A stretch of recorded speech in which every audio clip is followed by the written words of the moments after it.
Heureux les miséricordieux, car ils obtiendront miséricorde. Matthieu 5, 7. Seul un véritable croyant peut témoigner une telle miséricorde et une réelle bonté. Il peut montrer de la miséricorde à quiconque, n'importe où et en tout temps.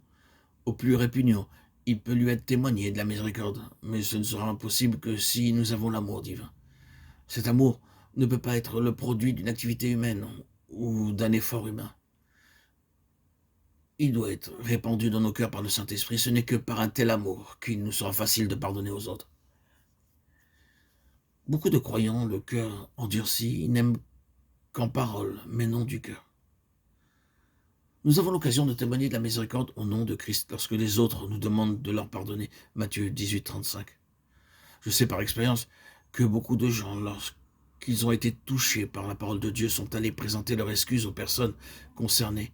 Mais ces personnes ont parfois répondu « Oui, je vous pardonne, mais je ne vous parle plus. Je vous pardonne, mais ne venez plus chez moi. » Ici, il ne s'agit pas de pardon. Ici, ce n'est pas du pardon. Vous devez leur pardonner de tout cœur, même s'ils ont péché contre vous un grand nombre de fois. Matthieu 18, 21, 22. Soyez donc miséricordieux et bons et pardonnez aux autres comme notre Seigneur vous a aussi pardonné. Colossiens 3, 13, 14. Si vous voulez être miséricordieux, soyez donc prêts à pardonner à ceux qui le demandent. Seul le Seigneur Jésus-Christ peut placer un tel amour dans nos cœurs. Oh, loué soit Dieu, le sel est une bénédiction, non pas seulement pour nos amis et notre parenté, mais aussi pour nos ennemis. Romains 18, 20, 21. Heureux les miséricordieux, car ils obtiendront miséricorde. Heureux ceux qui ont le cœur pur, car ils verront Dieu. Matthieu 5, 8. Les gens se moquent souvent de nous lorsque nous prêchons en plein air et nous disent « Nous voulons voir Dieu.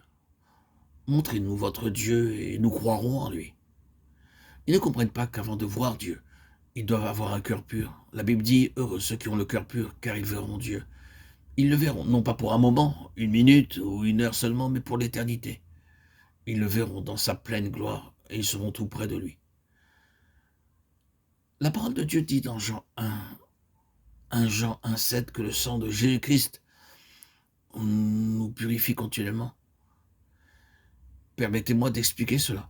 L'œil est fait de telle manière que lorsqu'une poussière y pénètre, il commence à s'humidifier jusqu'à ce que la poussière s'en aille. Ainsi, l'œil est constamment maintenu propre. De même, le sang nous purifie sans cesse.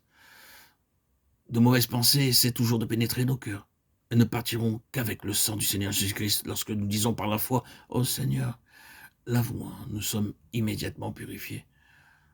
Le Seigneur ne dira pas « Oh, je n'ai pas le temps maintenant, je viendrai le faire demain. » Il dit au contraire « Invoque-moi et je te répondrai. » Comment savons-nous que nous sommes lavés? Parce qu'alors, nous pouvons voir Dieu. Jean 4, 24 déclare « Dieu est esprit et il faut que ceux qui l'adorent l'adorent en esprit et en vérité. » Lorsque nous aurons été lavés dans notre esprit, nous connaîtrons Dieu, nous le verrons et nous serons avec lui.